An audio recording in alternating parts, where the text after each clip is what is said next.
The banging rattled my doorframe like a battering ram. 3 violent strikes that punched through the quiet evening air and made my heart slam into my throat. I opened the door to find 2 men in security uniforms, fake badges gleaming gold on their belts. Hands hovering near handcuffs like they were ready to drag me out of my own house. "We're HOA enforcement officers," the older one growled, chest puffed out, voice dripping with borrowed authority. "You're coming with us now." HOA enforcement officers. For parking my car in my own driveway. They shoved a fake warrant in my face, threatened me with arrest. Told me they were authorized to use force. All while the HOA president watched from her SUV with that smug smile plastered across her face. She'd hired them to intimidate me, break me, make an example of what happens when you challenge her power. The whole neighborhood was watching, phones out, cameras rolling, waiting to see me dragged away in handcuffs. So I pulled out my wallet, flipped it open, and watched her face shatter when she saw the badge. Real gold, state seal. For words that detonated her entire world. State Attorney General. That was the moment she realized she'd just ordered the kidnapping of the one person who could bury her. And I let them record every single second. But let me start at the beginning. Before we dive in, let me know where you're listening from today.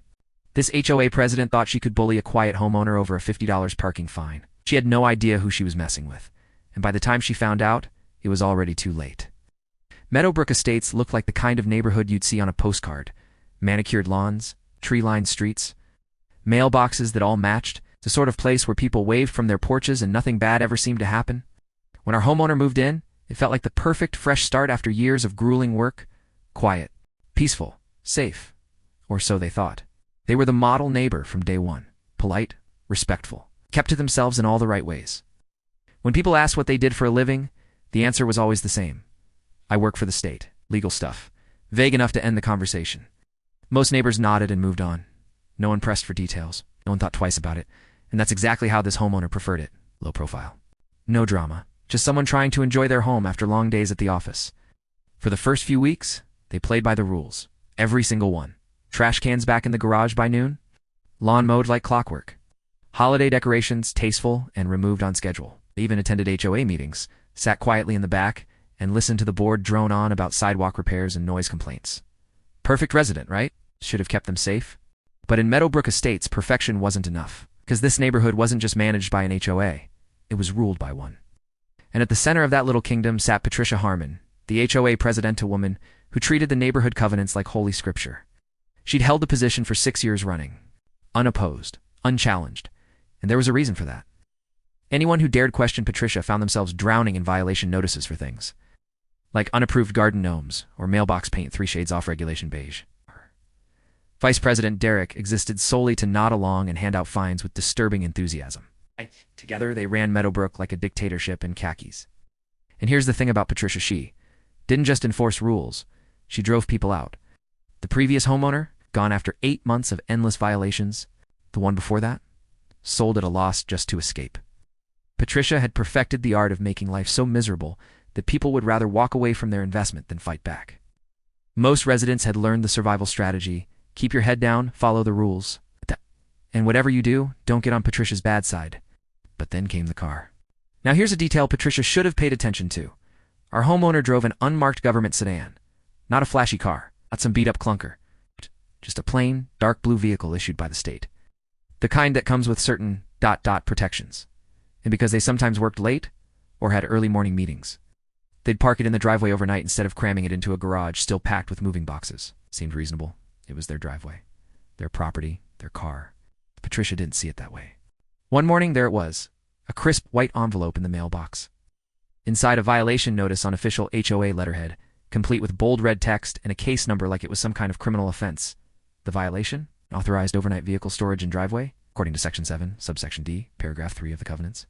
All vehicles must be stored in garages to maintain the aesthetic integrity of the community. The fine, $50, due in 10 days. Most people would have grumbled and paid it. But people who work in law, they read the fine print. And when our homeowner sat down with that covenant handbook and actually studied Section 7, subsection D, paragraph 3, they found something interesting. The rule said vehicles must be stored in garages or designated parking areas. Driveways counted as designated parking areas. The rule was being twisted, misinterpreted, weaponized. So they did what any reasonable person would do. They wrote a polite letter to the board explaining the misunderstanding, cited the exact covenant language, and asked for the fine to be waived. They even offered a compromise: happy to park in the garage once it was cleared out in a few weeks. Professional, courteous, problem solved. Except Patricia didn't see it as a misunderstanding. To her, this wasn't about a car parked in a driveway. It was about control. Someone had just questioned her authority, challenged her interpretation of the rules. Then in Patricia's world, that couldn't stand. That polite letter, it might as well have been a declaration of war. And Patricia Harmon never lost wars against homeowners. At least, she hadn't yet. But this homeowner wasn't like the others. And Patricia was about to learn that the hard way. You'd think a simple explanation would end it, wouldn't you?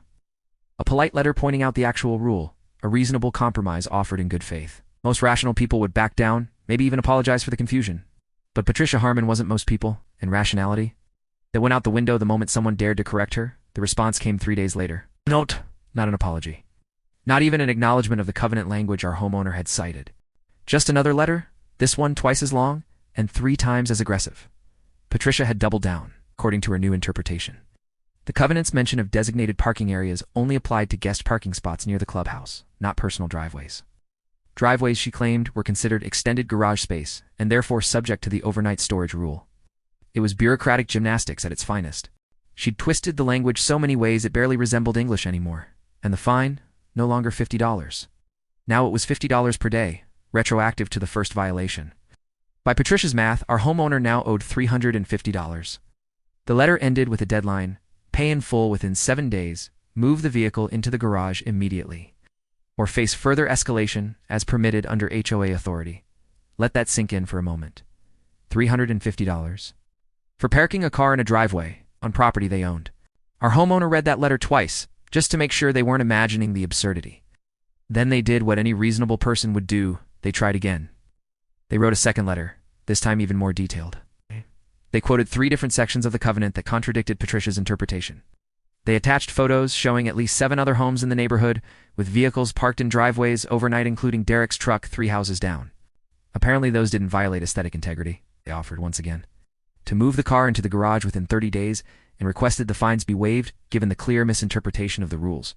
Professional, thorough, airtight. Patricia's response came back in 48 hours. One sentence: your appeal has been reviewed and denied. Payment is due immediately, or legal proceedings will commence. Legal proceedings. Over a parked car, Patricia was either bluffing or had no idea how actual law worked. Either way, this was about to get interesting. That's when neighbors started to notice. Word travels fast in communities like Meadowbrook Estates, especially when someone's actually standing up to the HOA. People began choosing sides. Some neighbors, the ones who'd been fined into submission over the years, started quietly voicing support. A retired teacher 3 doors down stopped by one evening with a casserole and whispered, "Good for you. Someone needs to stand up to her."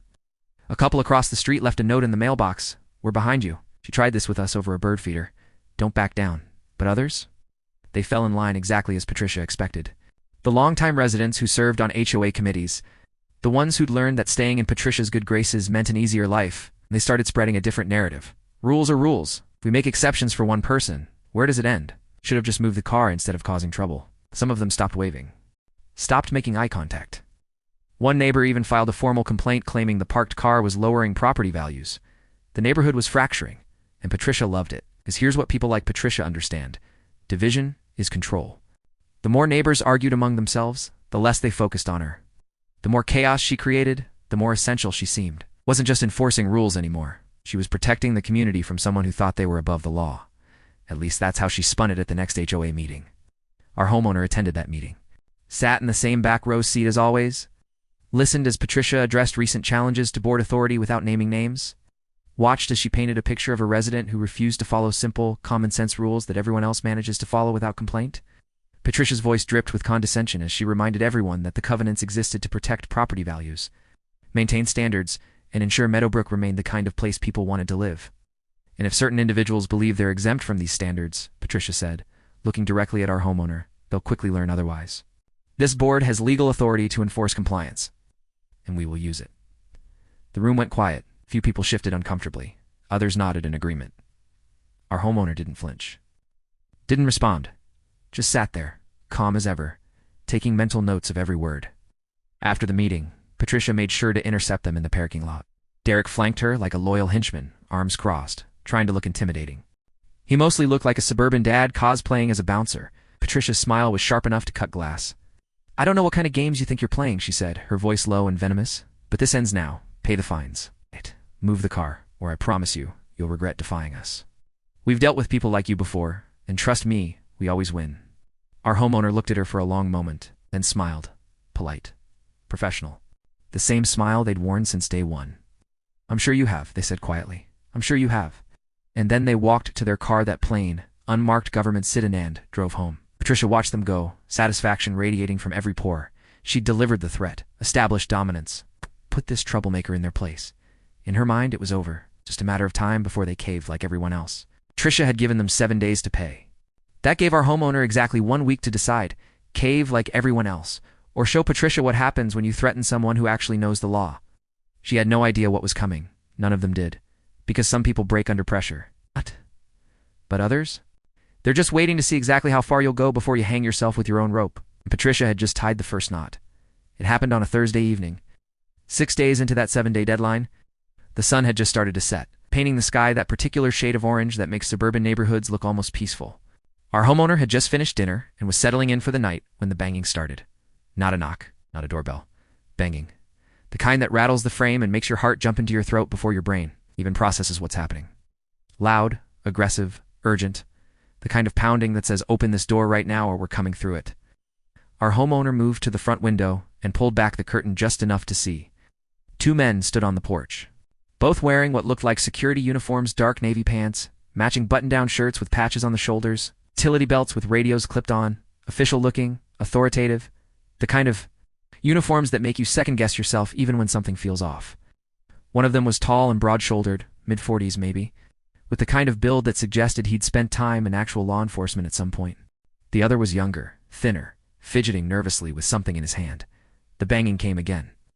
3 heavy strikes that echoed through the quiet house.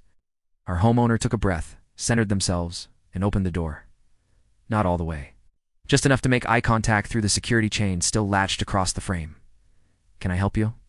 They asked, voice calm and measured. The older man stepped forward, hand resting casually on his belt near what looked like a badge holder. His expression was stone-cold, serious.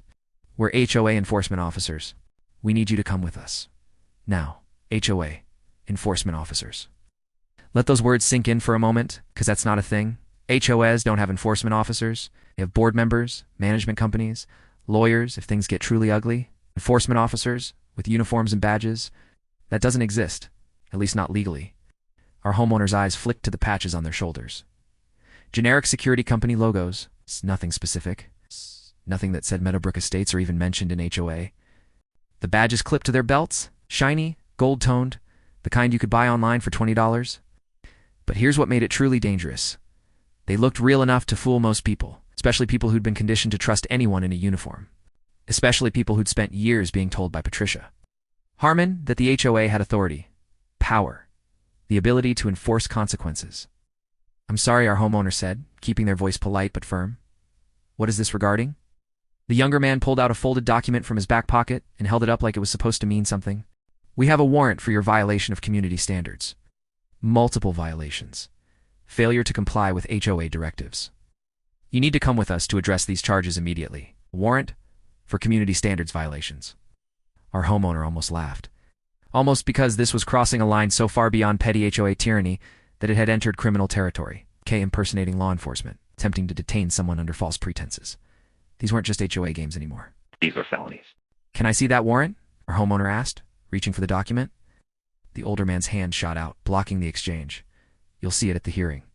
Right now, you need to come with us. We're authorized to use force if necessary. Authorized to use force, there it was. The threat. The intimidation tactic designed to make someone panic, comply, second-guess their own rights, and it would have worked on most people. Most people would have felt that spike of fear, that voice in the back of their head saying, what if they're real? What if I'm wrong? What if I make this worse by resisting? But our homeowner wasn't most people. They glanced past the 2 men to the street beyond. Lights were on in at least 4 neighboring houses. Curtains pulled back just enough to reveal faces pressed against glass. Someone across the street had their phone out, camera aimed directly at the porch. The retired teacher 3 doors down stood on her lawn, arms crossed, watching with a kind of intensity that said she was ready to call real police if things went sideways. The whole neighborhood was watching. And that, our homeowner realized, was exactly what Patricia wanted. A public spectacle, show of force, a message to everyone else. This is what happens when you defy us. I'd like to see your credentials, our homeowner said, eyes locked on the older man's badge. Both of you. Before I go anywhere, I need to verify who you are and what authority you're operating under. The younger man shifted his weight, nervous energy radiating off him like heat. The older one didn't flinch. We don't answer to you. We answer to the HOA board. Now you can come with us voluntarily, or we can make this a criminal matter. Your choice. Criminal matter. They kept using that phrase like it meant something. Like they actually had the power to make criminal charges materialize out of thin air. It would have been funny if it wasn't so dangerous. Our homeowner studied them for a long moment, noted the way the younger one couldn't quite meet their eyes. The way the older one's hand kept drifting toward his belt, fingers tapping against the fake badge like a nervous tick disguised as confidence. The way their uniforms didn't quite fit right, shirts a little too loose, pants a little too new, like they'd been purchased specifically for this performance. And then our homeowner made a decision. They were going to let this play out. It's not because they believed these men had any real authority, but because Patricia had just made the biggest mistake of her life, and our homeowner wanted to make absolutely sure there were witnesses when it all came crashing down. All right, they said slowly, unlatching the security chain. Let me see that warrant you mentioned. The older man's face split into a grin that didn't reach his eyes. Victory. Compliance. Exactly what they'd expected. He had no idea he'd just walked into a trap. Neither of them did. Our homeowner stepped out onto the porch, door closing softly behind them. The evening air had turned cool, that particular autumn chill that makes you wish you'd grabbed a jacket, but they didn't go back inside. Didn't hesitate. Just stood there, calm and composed, while two fake officers tried to figure out why their target wasn't showing the fear they'd expected. Let me make sure I understand, our homeowner said, voice steady and almost curious. You're HOA enforcement officers, and you have a warrant for community standards violations. Is that correct? The older man nodded, chest puffed out like he was performing for the neighbors, still watching from their windows. That's right, multiple violations. Failure to comply with board directives. Failure to pay assessed fines. This has escalated to the point where we're authorized to bring you in for a formal hearing. Bring you in, like this was a police station. Like HOAs had detention facilities and booking procedures. Our homeowner let that phrase hang in the air for a moment, mentally cataloging every word, every claim, every step deeper into felony territory these men were taking. And where exactly would you be bringing me, they asked. The younger man shifted his weight again, clearly less comfortable with this whole charade. To the HOA office, for the hearing, at 7 o'clock on a Thursday evening. Our homeowner's tone was still perfectly polite, just asking reasonable questions. Is the office even open? Special session, the older man cut in, annoyed now that his authority was being questioned. Called specifically to address your violations. The board is waiting. Interesting. Patricia had gathered the board for a special session. This wasn't just a couple of fake security guards showing up randomly. This was coordinated, planned, which meant Patricia was likely somewhere nearby, waiting to make her grand entrance once her hired muscle had done their job. I see, our homeowner said. And if I refuse to come with you? What happens then? The older man's hand moved to his belt again, this time resting on a pair of handcuffs that gleamed silver in the porch light. Real handcuffs, not toys, not props. Actual restraints that could be used to physically detain someone against their will. Then this becomes a criminal matter, he said, voice dropping to that low, threatening register that's supposed to make people panic. We're authorized to place you under arrest for obstruction and failure to comply. We'll take you to the hearing in custody, and the board will decide whether to press charges. Trust me, you don't want it to go that way. Press charges for parking a car in a driveway. Our homeowner almost admired the audacity of it. Almost. You're saying you have the authority to arrest me, they said slowly, letting each word settle, and take me into custody. For HOA violations, that's exactly what I'm saying. You're prepared to use those handcuffs if necessary. The older man unclipped the handcuffs from his belt, letting them dangle from one finger like a threat. If you make us. The younger one looked like he wanted to be anywhere else in the world. His hand trembled slightly as he pulled out the fake warrant again, holding it like a shield between himself and the reality of what they were doing. We're just following orders, okay? The board authorized this. We're just doing our job. Just following orders. The excuse that's been used to justify bad decisions since the beginning of time. Our homeowner looked at him, really looked at him, and saw someone who probably needed the money, probably didn't ask too many questions, probably had no idea how much trouble he was about to be in. That's when the headlights appeared at the end of the street. A black SUV rolled slowly down the block, deliberately theatrical.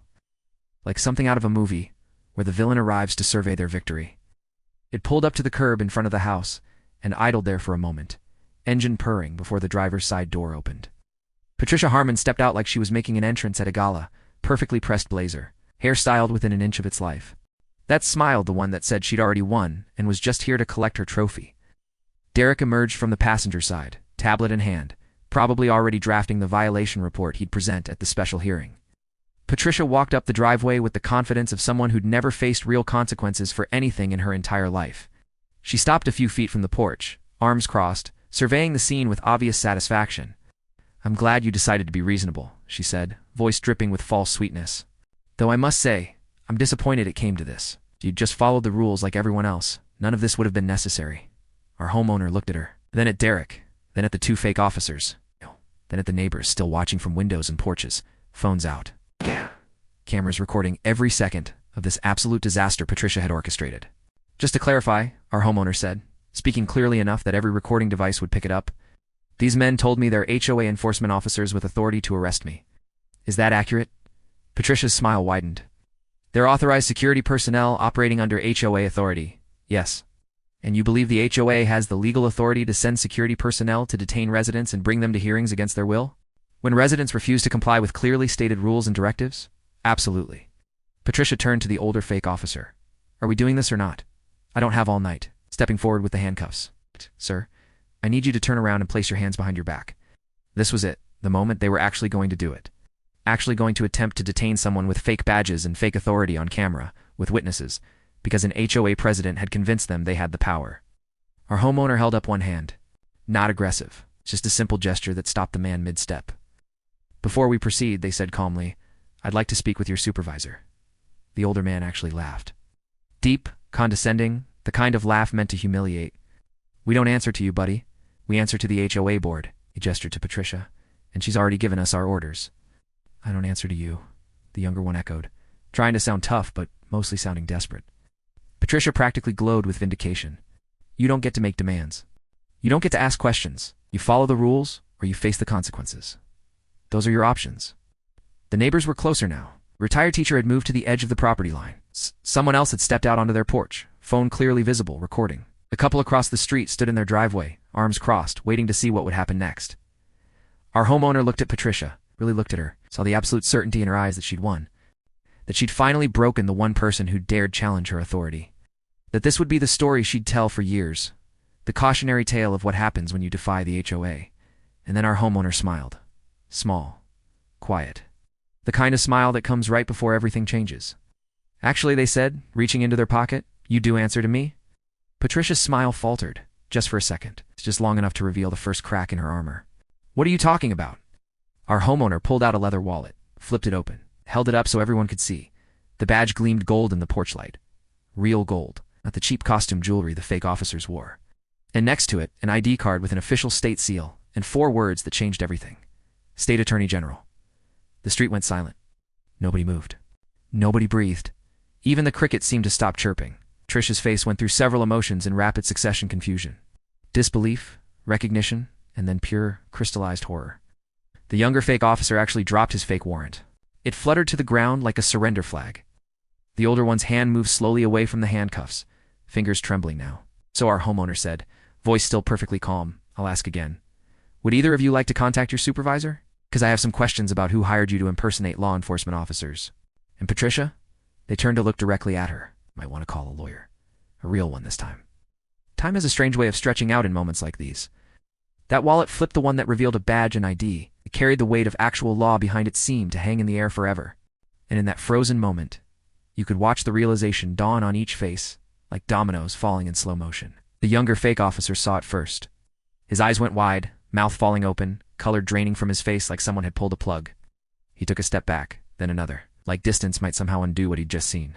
The older one stared at the badge for a full 5 seconds before his brain caught up with his eyes. His hand, the one that had been so confidently resting on those handcuffs moments ago, dropped to his side. Fingers opening and closing uselessly. He tried to speak. Nothing came out except a sound somewhere between a cough and a whimper. Derek's tablet slipped from his hands and clattered onto the driveway.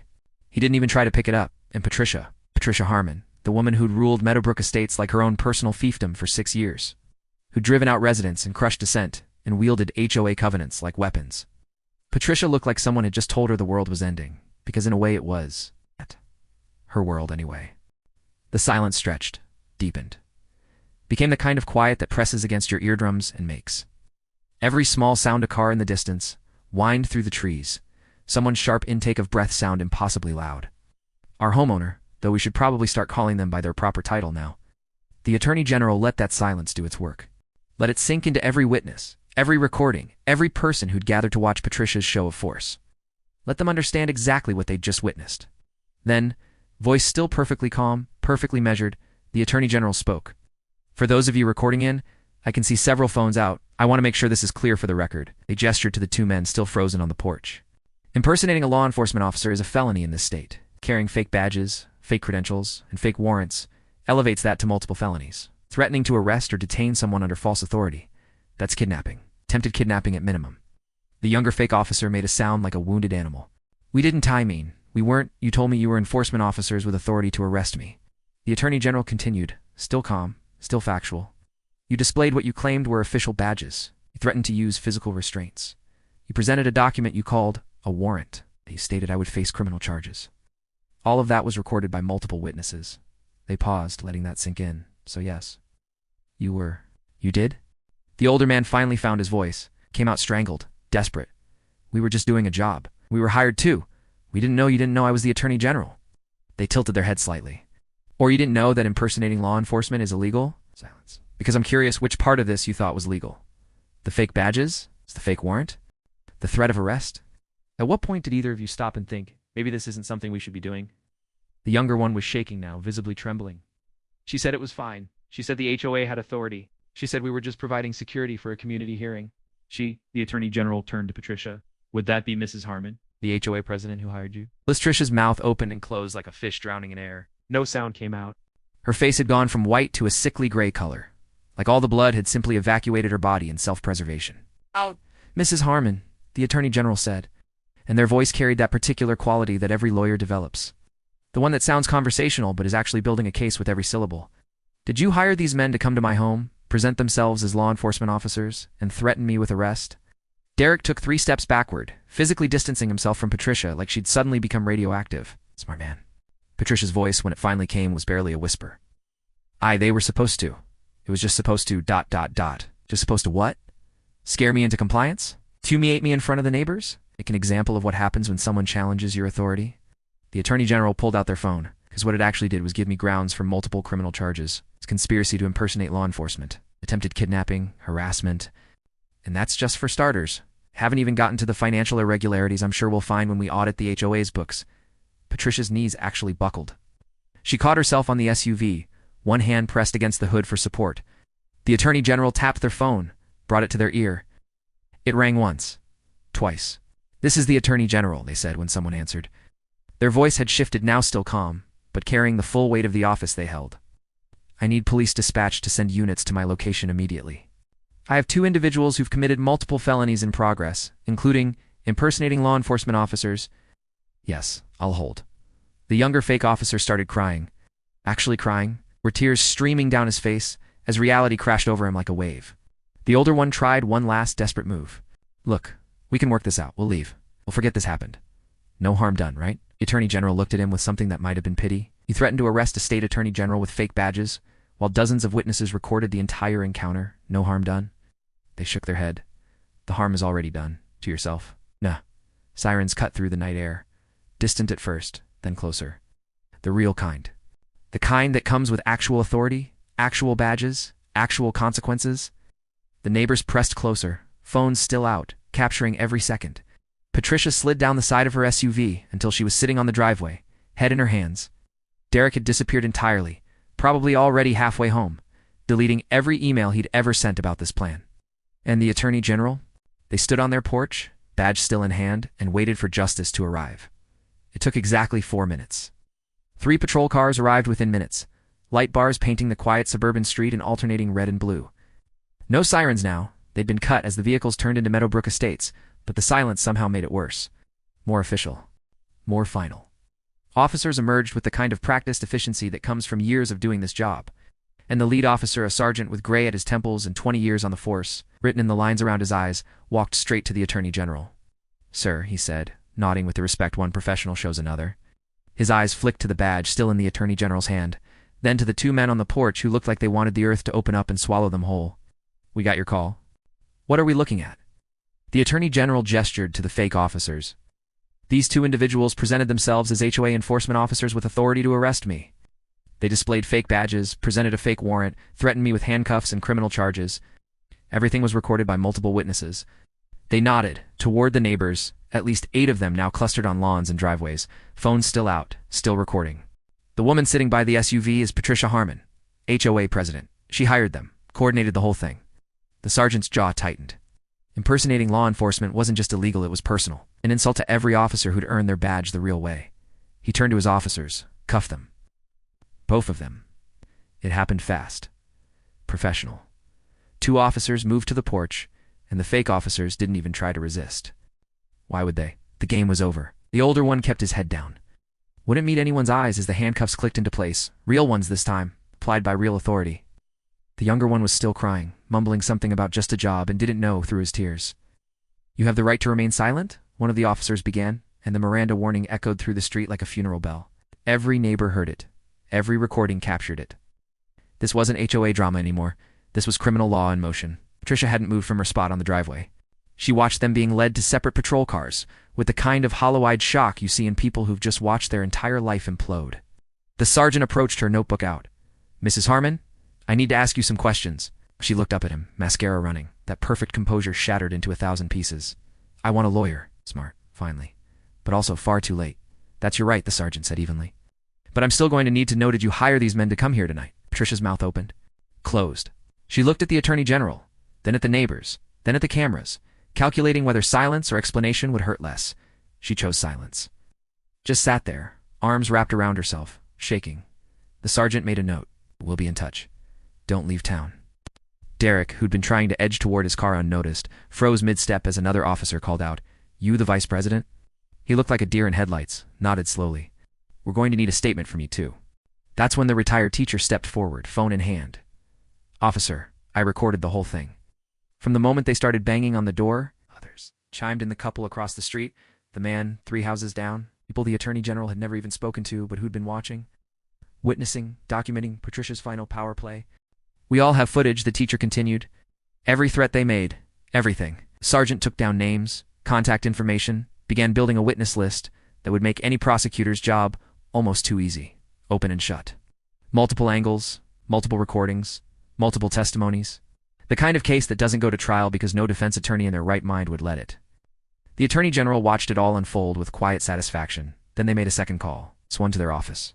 To the team that handled public corruption cases. Because if Patricia was willing to hire fake officers to intimidate a resident, what else had she been willing to do with the power she'd held for 6 years? "I need a full audit of the Meadowbrook Estates HOA finances," they said into the phone. "Records, expenditure reports, everything. Pull the last 6 years. I want to know where every dollar went." The investigation that launched from that call would take weeks to complete. But here's what they found. Patricia Harmon had been skimming HOA funds for 3 years, small amounts at first, a few hundred here and there, buried in line items for community improvement. An emergency maintenance that never actually happened. But it had grown bolder. Larger. By the end, she'd embezzled over $40,000, most of it funneled through a property management company that existed only on paper. Derek had known, signed off on the budgets, looked the other way because Patricia let him feel important. When the state filed charges 2 weeks later, the list was extensive. Conspiracy to impersonate law enforcement, fraud, embezzlement, harassment, intimidation of a witness, that last one because the attorney general's position made any attempt to silence them particularly serious. The fake officers faced their own laundry list: impersonating officers, attempted kidnapping, criminal conspiracy. The younger one took a plea deal almost immediately, testified against everyone else in exchange for reduced charges. The older one tried to fight it. His lawyer took one look at the evidence, hours of video from multiple angles, witness testimony, the attorney general themselves willing to testify, convinced him to take a deal too. Patricia faced 8 felony counts. No deal offered. The state wanted to make an example of what happens when you abuse the tiny bit of power an HOA presidency gives you. Derek got 4 counts. His lawyer argued he was just following orders. The prosecutor pointed out that just following orders stopped being a valid defense around 1946. The HOA board held an emergency meeting 3 days after the arrests. Every member except Patricia and Derek attended. The vote was unanimous. Dissolve the current board, hold new elections within 30 days. Implement financial oversight measures, and hire an actual property management company with actual credentials. The retired teacher ran for president. Won by a landslide? Her first act? Revising the covenant language to remove the ambiguous aesthetic integrity clauses that had been weaponized for years. The new board sent a formal letter to every resident. It apologized for the previous administration's conduct. It promised transparency, fairness, and an end to the reign of terror that had defined Meadowbrook for too long. It was signed by 7 people who'd spent years afraid to speak up, and had finally found their voices. The Attorney General received a personal visit from the new board president, the retired teacher who'd recorded everything that night. She brought banana bread and an apology that she'd practiced the whole walkover. "We should have stood up to her years ago," she said, voice thick with guilt. "We knew what she was doing. We knew it was wrong. But we were scared. And I'm so sorry it took this for us to find our courage." The Attorney General invited her in for coffee. Listened. Stood. Because that's how tyranny works, not through one villain, but through the silence of good people who don't want to make waves. "You stood up when it mattered," they told her. "You recorded? You testified? You ran for president to fix what was broken. It takes more courage than you think." As for personal charges, the Attorney General dropped them all. Not out of mercy exactly, but because the criminal case would proceed regardless. The state had all the evidence it needed. And these were crimes against the office, not just against one person. Let the justice system handle it the way it was designed to. Fair, thorough, inevitable. Patricia Harmon would eventually plead guilty to 6 counts. Sentenced to 3 years, served 18 months. Lost her house paying legal fees and restitution. Derek got probation and community service. The fake officers. 1 year each, banned from working in any security capacity ever again. But the real consequences? Those played out in ways no court could measure. Patricia's name became a cautionary tale. Derek left the state entirely. Meadowbrook Estates transformed into the kind of community it had always pretended to be, one where rules served residents instead of the other way around. 6 months later, Meadowbrook Estates looked the same on the surface. Same manicured lawns. Same tree-lined streets. Same picture-perfect houses that belonged on postcards. But something fundamental had shifted. Something you couldn't see in the architecture or the landscaping. But you could feel it in the way neighbors actually waved to each other now. The way people lingered at mailboxes to chat instead of hurrying inside. The way community meetings no longer felt like tribunals where you showed up terrified of being called out for some microscopic violation. The new HOA board met monthly, just like the old one. But these meetings were different, transparent, reasonable. The retired teacher, now President Helen, ran them with the efficiency of someone who'd taught middle school for 30 years and knew how to manage chaos without becoming a tyrant. Financial reports were distributed in advance. Residents could ask questions without fear of retaliation. Decisions were made by actual votes instead of Patricia's unilateral decrees. Wasn't perfect, HOAs never are, but it was functional. Fair. The way it should have been all along. The covenant revisions passed with overwhelming support. Aesthetic integrity got replaced with specific, measurable standards. Designated parking areas now explicitly included driveways. A new clause, aided by Helen herself, stated that any HOA action must respect residents' legal rights and dignity. It seemed obvious. The kind of thing that shouldn't need to be written down. But Patricia Harmon had taught Meadowbrook a hard lesson about what happens when you assume decency instead of requiring it. The Attorney General had become something of a quiet legend in the neighborhood. Not because they sought attention, they still kept the same low profile, still deflected conversations about their work with vague pleasantries. But people knew now, knew what they'd done, knew that when Patricia had pushed and pushed and pushed, thinking she'd finally found someone she could break, she'd instead found someone with the knowledge, the authority, and the patience to let her destroy herself. Neighbors approached them sometimes, usually with apologies. The couple who'd stopped waving, they showed up with a bottle of wine and a stammered explanation about being afraid to take sides. "We should have supported you from the start. We knew it was wrong. We didn't want to become targets." The man who'd filed the complaint about property values, he knocked on the door one Saturday morning, hat literally in hand, and said he'd been thinking about it for months. "I was a coward. It's plain and simple, and I'm sorry." Even some of Patricia's staunchest allies, the ones who'd nodded along at meetings and spread the rules or rules narrative, found ways to express regret. Not all of them. Some people doubled down on being wrong rather than admit they backed the losing side. But enough of them came around that it felt like the neighborhood was healing. Slowly, imperfectly, but healing nonetheless. The Attorney General accepted every apology with the same grace they'd shown throughout the entire ordeal. No lectures, no "I told you so" moments. Just understanding that fear makes people do things they're not proud of. And courage isn't the absence of fear, it's what you do after the fear passes.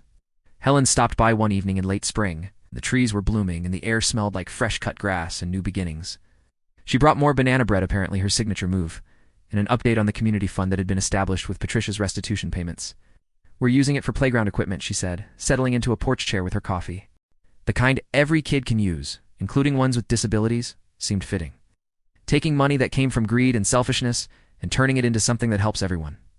They sat in comfortable silence for a moment, watching neighbors walk dogs and kids ride bikes in the street. Normal suburban evening sounds. It's the kind of peace that had always been there, but felt different now. Earned instead of enforced. You know what the strangest part is? Helen said eventually. People talk about you like you're some kind of superhero. But you didn't actually do anything except ... be yourself. Know your rights. Refuse to be bullied. It makes me wonder how many other Patricias are out there, running HOAs or school boards or town councils because nobody ever stood up to them. Abuse of power doesn't always come wearing a villain's costume. Sometimes it shows up in a blazer and khakis carrying covenant bylaws and a clipboard. Sometimes it hides behind phrases like community standards and protecting property values. And sometimes the scariest part isn't the person wielding that power. It's how many people let them do it because confrontation feels harder than compliance. Helen nodded slowly. We let her do it for 6 years. 6 years of watching neighbors get fined and harassed and driven out, and we told ourselves it wasn't our problem, that we were staying neutral. But there's no such thing as neutral when someone's being hurt, is there? No, the Attorney General agreed quietly. It really isn't. They finished their coffee as the sun set, painting the sky in shades of orange and purple that made even suburban rooftops look beautiful. Helen eventually headed home, banana bread plate in hand, and the Attorney General sat alone on the porch for a while longer, thinking about power and justice and the thin line between order and tyranny. The next morning, they went to work, same as always, same routine, same unmarked government sedan in the driveway where it had been parked every night for the past 6 months. Not in the garage, not tucked away out of sight, right there in plain view, exactly where it had been when Patricia had sent that first violation notice and set this whole chain of events in motion. Nobody said a word. Nobody sent a letter. Nobody filed a complaint. The car just sat there, unremarkable and ordinary.